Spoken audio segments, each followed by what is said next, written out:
A gracious good day to one and all once again. 'Tis I, Norton the First, by grace of God, Emperor of the United States and Protector of Mexico.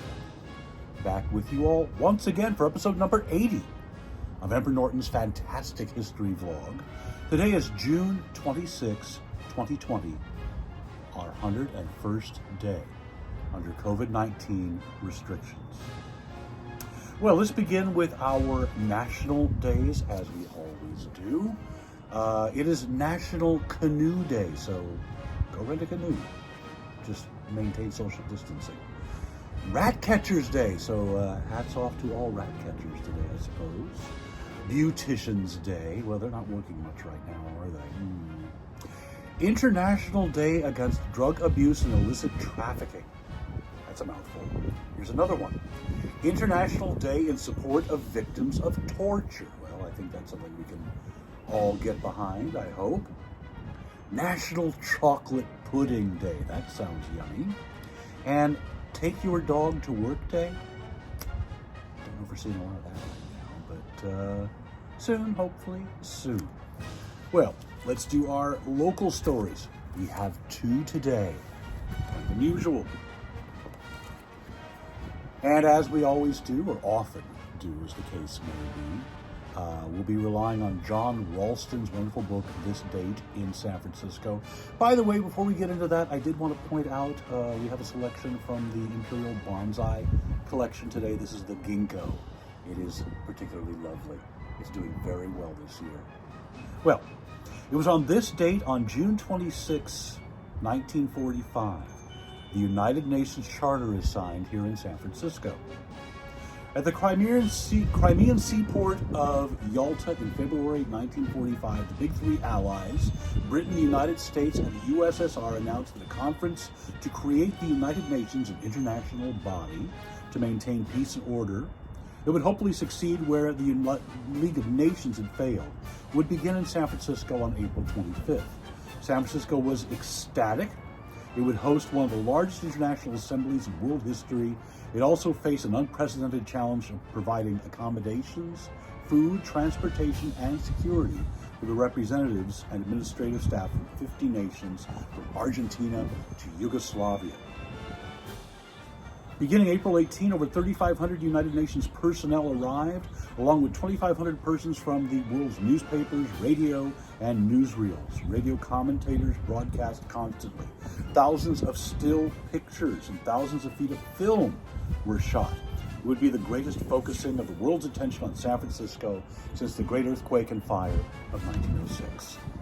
The conference was held at the War Memorial Opera House and the Veterans Building, designed by Bakewell and Brown. We talked about them the other day. They also designed our City Hall.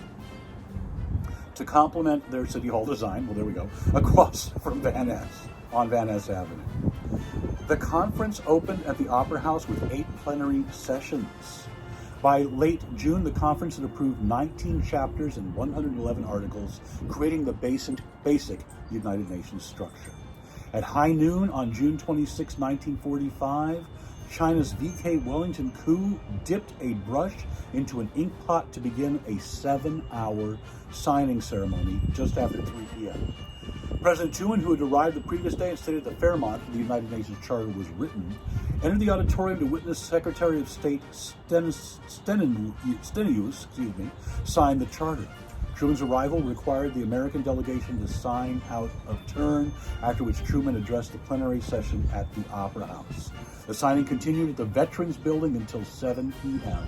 At the plenary session, French delegate Joseph Bancourt asked the conference to endorse a proposal thanking San Francisco for its hospitality. His proposal was presented to the individual delegates and applauded. The United Nations was supposed to be here, but Rockefellers donated all that land, that's why it's there. I wonder where they were going to put it. I never really looked into that question, but it would be interesting to find out, I suppose. Ooh, the wind is coming up a little bit. I hope it's not interfering. We've got a nice windscreen on the microphone, so hopefully you will be able to hear me just fine. Well, our other event today was on this date in 1966 that the Sutro Baths burned. On March 14, 1896, the Sutro Baths were opened to the public as the world's largest indoor swimming pool establishment. The baths were built by wealthy entrepreneur and former mayor of San Francisco, Adolph Sutro. The structure was situated on a small beach inlet below the Cliff House, also owned by Adolph Sutro at the time. The baths struggled for years, mostly due to very high operating and maintenance costs. Eventually, the baths were converted into an ice skating rink until 1964, when the property was sold to developers for a planned high-rise apartment complex. The Sutro Baths were an engineering marvel. Materials used in the structure included 100,000 square feet of glass, 600 tons of iron, 3.5 million board feet of lumber, 10,000 cubic yards of concrete. During high tides, water would flow directly into pools from the nearby ocean, recycling the 2 million gallons of water in about an hour. During low tides, a powerful turbine water pump built inside a cave at sea level could be switched on from a control room and could fill the tanks at a rate of 6,000 gallons a minute, recycling all water in 5 hours. Facilities included 6 saltwater pools and 1 freshwater pool. The baths were 499.5 feet long with 254.1 feet wide for a capacity of 1.805 million gallons of water. They were equipped with 7 slides, 30 swinging rings, and 1 springboard. A museum displaying an extensive collection of stuffed and mounted animals, historic artifacts, and artwork, much of which Sutro acquired from the Woodward Gardens estate sale in 1894. Oh, the Woodward Gardens are a whole separate story. We'll get to that hopefully someday.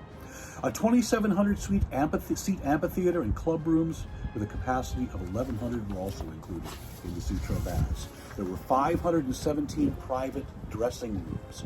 But a fire in 1966 destroyed the building while it was in the process of being demolished. All that remains of the site are concrete walls, blocked off stairs and passageways, and a tunnel with a deep crevice in the middle. The cause of the fire was determined to be arson. It's shown very well in the movie Harold and Maude, if you've never seen that, a great Bay Area movie, and the ruins are still there, part of the Golden Gate National Recreation Area now, and well worth a visit while you're there. When they reopen, stop off at Louis and get yourself a nice meal and ask for Zach the cook. Well, let's get into our other history today. 1498, the toothbrush was invented in China using boar bristles. 1848, the first pure food law is enacted in the United States. 1909, the Victoria and Albert Museum opens in London, a wonderful museum. 1925, The Gold Rush, directed, starring, and written by Charlie Chaplin, is released. It was filmed in Niles when the SNA film studios were out there. If you've never been to Niles, it's very historic.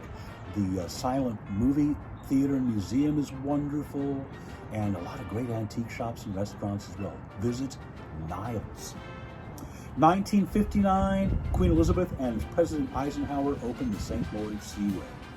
1963, U.S. President John F. Kennedy gives his famous Ich bin ein Berliner, which was a speech before the Berlin Wall. It was intended to mean I am a Berliner, but may actually mean I am a donut. It depends on how you pronounce Berliner. Yes. 1977, Elvis Presley sings in Indianapolis, the last public performance of his career. 2003, the Supreme Court rules in Lawrence v. Texas that gender-based sodomy laws are unconstitutional. And also a very important decision in 2015, the Supreme Court rules 5-4 that same-sex marriage is an illegal right across all the U.S. states.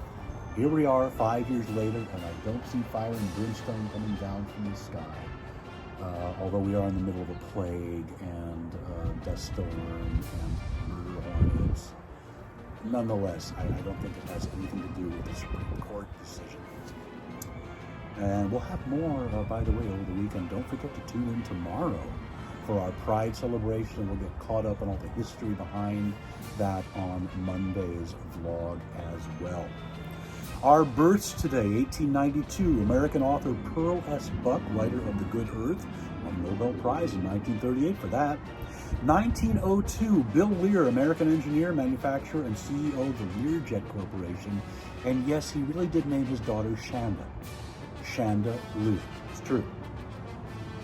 1904, Peter Lorre. 1909, Colonel Tom Parker, who was Elvis Presley's manager. 1955, Mick Jones from The Clash and Big Audio Dynamite. 1956, another rocker, Chris Isaak, born in Stockton. 1970, Sean Hayes from Will and Grace. In 1993, Ariana Grande. Oh, I thought that was a font. I thought that was the font that we used on this. Oh, well. You learn something new every day, I suppose. It sounds like a font. Deaths today, and I'm going to butcher this name totally, I know.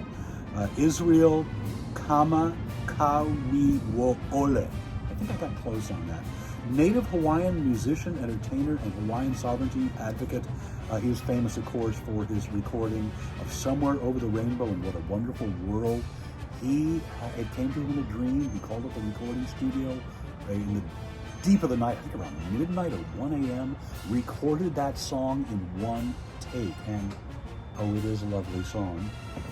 Died at the age of 38. 2007, fashion designer Liz Claiborne. 2012, writer, director, screenwriter, author rather, Nora Ephron. Well, that wraps it up for today. Until we see you again, don't forget to tune in tomorrow. But until we see you again, stay safe, stay inside. Of course, you can go outside now, but if you do, wear a mask, be kind to one another, don't take unproven cures. Until we see you again, a gracious